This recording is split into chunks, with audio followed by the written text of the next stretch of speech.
Olá, concurseiro! Espero que você esteja muito bem. Iremos continuar a parte 2 do tema servidores públicos, ainda no artigo 40, com foco nos parágrafos 6º e 7º. Esses dispositivos tratam de situações especiais de aposentadoria, ou seja, aquelas em que o servidor pode se aposentar mais cedo em razão da natureza do seu trabalho. O parágrafo 6º fala sobre os professores, e ele diz o seguinte: o professor que comprovar tempo de efetivo exercício das funções de magistério na educação infantil e no ensino fundamental e médio terá o tempo de contribuição reduzido em 5 anos em relação às regras gerais de aposentadoria.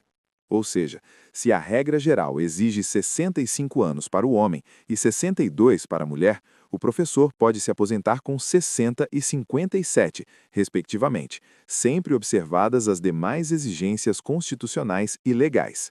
Mas atenção, esse benefício não se aplica a cargos administrativos ou de direção, viu? Só vale para o efetivo exercício em sala de aula, na educação básica.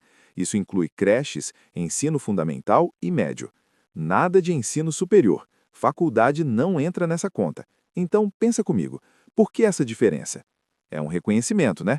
O trabalho docente é desgastante, exige esforço físico e emocional, lida com turmas grandes, rotina intensa, por isso a Constituição dá esse tratamento especial. Agora, o parágrafo 7º trata de outros casos em que também pode haver aposentadoria especial. Ele diz que a lei complementar poderá estabelecer critérios diferenciados de aposentadoria para dois grupos. Primeiro, os servidores com deficiência, porque têm uma condição pessoal que merece uma consideração específica, garantindo-lhes uma aposentadoria justa. Segundo, aqueles que exercem atividades de risco, como policiais, agentes penitenciários, guardas municipais armados, entre outros. Esses profissionais lidam diariamente com perigo real, então faz sentido que tenham regras diferenciadas. E ainda um terceiro grupo, os que trabalham sob condições especiais que prejudiquem a saúde ou a integridade física. Por exemplo, servidores expostos a agentes químicos, ruído intenso, calor intenso, etc. Mas cuidado, a Constituição é clara. Essas regras não estão automaticamente valendo. Elas dependem de uma lei complementar que detalhe os critérios e condições. Ou seja, a CF apenas abre a porta. Quem vai definir o passo a passo é a lei infraconstitucional. Agora, deixa eu te perguntar, você percebeu o que a Constituição faz aqui? Ela cria um equilíbrio. De um lado, há a necessidade de preservar o sistema previdenciário, que precisa ser sustentável. De outro, há o reconhecimento de que nem todos os trabalhos são iguais. Alguns exigem mais do corpo, da mente e até colocam a vida em risco. Por isso, a Constituição dá esse tratamento especial. Para resumir, parágrafo 6º beneficia o professor da educação básica, com redução de tempo de contribuição. Parágrafo 7º abre espaço para aposentadorias especiais de quem tem deficiência, exerce atividade de risco ou trabalha em condições insalubres ou perigosas. Viu como o artigo 40 é cheio de detalhes importantes? E cada parágrafo tem uma função de equilíbrio entre o dever do Estado e a dignidade do servidor público. Muito bem, concurseiros. Seguinte, agora a gente entra numa parte do artigo 40 que costuma cair muito em prova e que fala sobre como ficam os proventos e as regras de acumulação dos benefícios dos servidores públicos. Vamos juntos entender de forma leve o que a Constituição quis dizer do parágrafo 8º ao 13, beleza? Então, bora lá. Primeiro, o parágrafo 8º. Ele trata do reajuste dos proventos e das pensões. E aqui a Constituição quer garantir uma coisa bem justa, que o servidor aposentado não perca o poder de compra com o tempo. Sabe aquele problema do salário não acompanhar o preço das coisas? Pois é, a ideia é evitar isso. Por isso, o texto diz que o reajuste deve preservar o valor real dos benefícios, conforme os critérios da lei.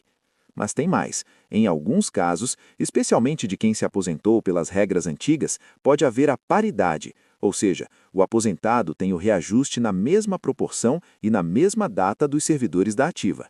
Legal, né? É uma forma de manter o aposentado junto da evolução da carreira. Agora, o parágrafo 9º traz um ponto que gera dúvida em muita gente. Ele diz que não dá para acumular várias aposentadorias do regime próprio, a não ser naquelas hipóteses já permitidas lá no artigo 37, inciso 16. Você lembra delas? Isso mesmo, são aquelas exceções clássicas: 2 cargos de professor, um de professor com outro técnico ou científico, ou 2 cargos ou empregos na área da saúde. Então, fora dessas exceções, esquece, acumular aposentadorias é vedado. E o parágrafo 10º vem na mesma linha, falando das pensões. Se a pessoa já é aposentada, até pode receber pensão por morte, mas dentro de limites legais. Nada de somar benefícios infinitamente, combinado? A Constituição quer manter o sistema equilibrado, afinal, a conta precisa fechar para todo mundo. Agora, olha só o parágrafo 11. Esse aqui é bem direto. Ele diz que os proventos e as pensões não podem ser maiores do que a remuneração do servidor ativo no mesmo cargo. Ou seja, ninguém pode se aposentar ganhando mais do que ganhava trabalhando. Faz sentido, né? É uma questão de coerência e de responsabilidade com os recursos públicos. E o parágrafo 12 reforça exatamente isso. O regime próprio de previdência precisa ser financeiramente equilibrado e atuarialmente sustentável. Traduzindo, o que entra tem que ser suficiente para cobrir o que sai. Nada de déficit, nada de rombo na Previdência. Essa regra é o coração do equilíbrio do sistema. Agora, o parágrafo 13, e esse é bem atual. Ele diz que quem ingressar no serviço público depois da criação do regime de previdência complementar vai ter benefício limitado ao teto do INSS.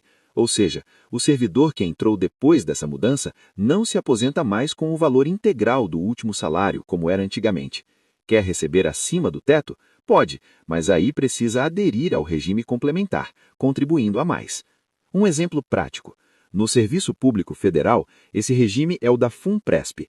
Então, o servidor contribui para o RPPS até o teto do INSS e, se quiser uma aposentadoria maior, faz contribuições extras para a Previdência Complementar.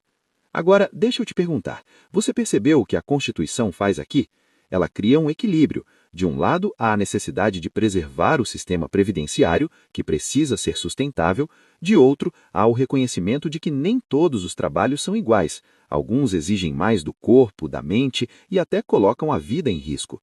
Por isso, a Constituição dá esse tratamento especial. Resumindo para você anotar, parágrafo 6º garante o reajuste dos benefícios para preservar o valor real. Parágrafo 9º proíbe acumular aposentadorias salvo cargos acumuláveis. Parágrafo 10º limita a acumulação de aposentadoria e pensão. Parágrafo 11. Proventos e pensões não podem ultrapassar o que o servidor ativo recebe. Parágrafo 12. Exige equilíbrio financeiro e atuarial do regime. Parágrafo 13. Impõe o teto do INSS para os novos servidores, com opção de previdência complementar. Conclusão. Então, concurseiros, perceberam como a Constituição é preocupada em equilibrar as contas e, ao mesmo tempo, respeitar o servidor? Nada aqui é por acaso. É um sistema pensado para durar, para garantir que o servidor de hoje e o de amanhã tenham proteção, mas sem comprometer o futuro. Agora, concurseiro, olhando com calma os parágrafos 14º ao 17º, vamos falar de um tema super atual, a Previdência Complementar dos Servidores Públicos. Você lembra que, lá no parágrafo anterior, a gente falou que quem entra hoje no serviço público só pode se aposentar até o teto do INSS, né? Pois é. Esses parágrafos explicam como isso funciona na prática, então preste atenção porque cai direto em prova. Vamos começar com o parágrafo 14º. Ele diz que a União, os Estados, o Distrito Federal e os municípios, ou seja, todos os entes federativos, quando instituírem um regime de previdência complementar, devem observar que o benefício do servidor não ultrapasse o teto do INSS. Sabe o que isso significa?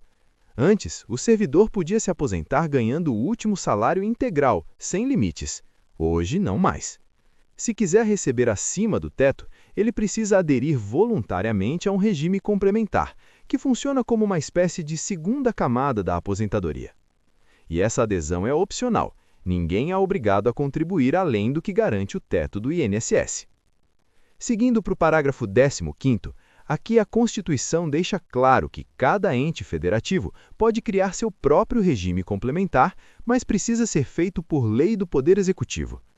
E olha que interessante, os entes podem se unir e criar um regime único em parceria, administrado por uma entidade fechada de previdência complementar. Um exemplo prático, a União criou a FUNPRESP, que é a fundação que administra o regime complementar dos servidores federais. E nada impede que estados ou municípios façam algo parecido, sozinhos ou em consórcio. Agora vamos para o parágrafo 16º, que é bem técnico, mas essencial. Ele determina que as contribuições de servidores ativos, inativos, pensionistas e do próprio ente público devem ser organizadas de forma a manter o equilíbrio financeiro e atuarial do regime. Em outras palavras, o que entra no sistema precisa dar conta do que sai. Nada de rombo, nada de déficit. É como equilibrar uma planilha. O que entra de contribuição tem que ser suficiente para pagar os benefícios. Simples assim. E para fechar esse bloco, temos o parágrafo 17º. Ele diz que as entidades que administram os regimes complementares devem ser de natureza pública, sem fins lucrativos e voltadas exclusivamente para os servidores.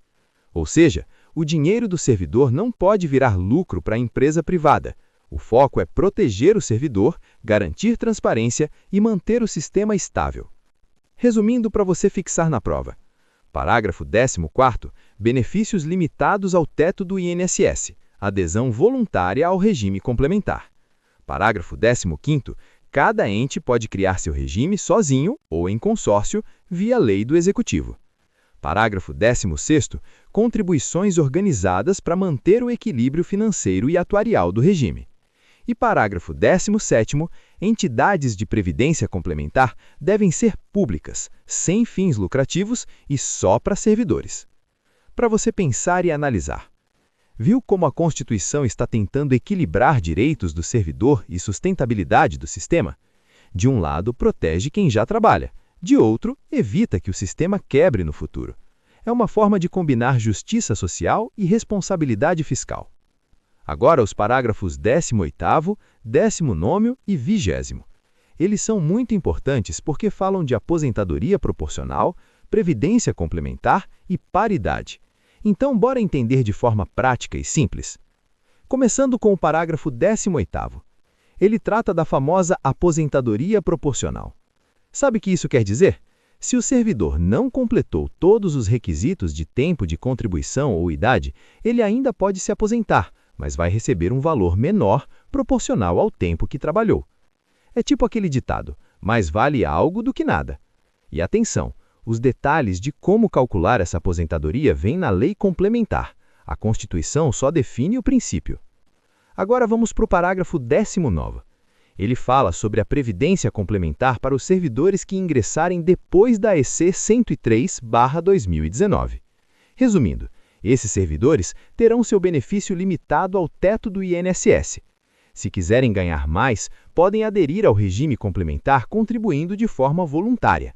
E esse regime complementar deve ser administrado por entidades públicas, sem fins lucrativos e só para servidores. Então, se você é servidor novo, seu RPPS vai seguir o teto do INSS. O resto depende da sua adesão ao regime complementar.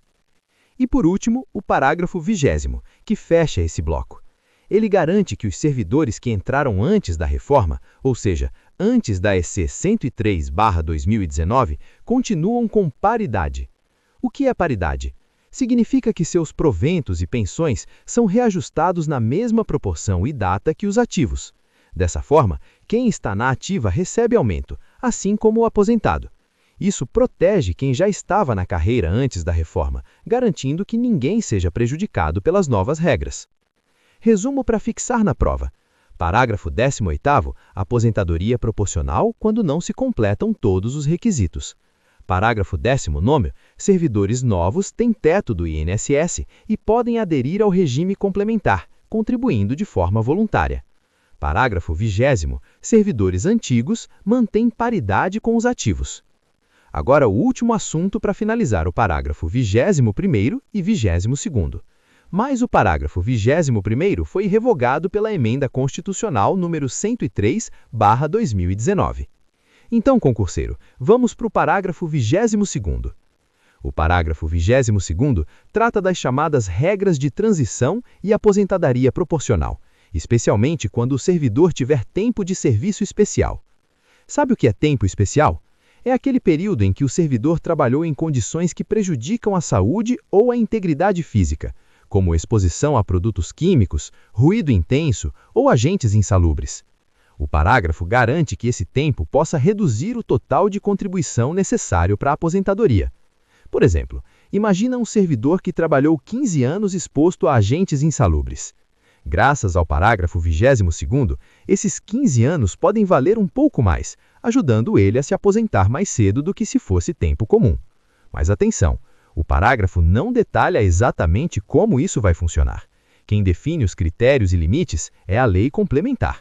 Então, a Constituição só abre a porta e a lei regulamenta o caminho. Resumo rápido para fixar. O parágrafo 22º permite contar tempo de serviço especial na aposentadoria. A redução do tempo de contribuição depende da lei complementar.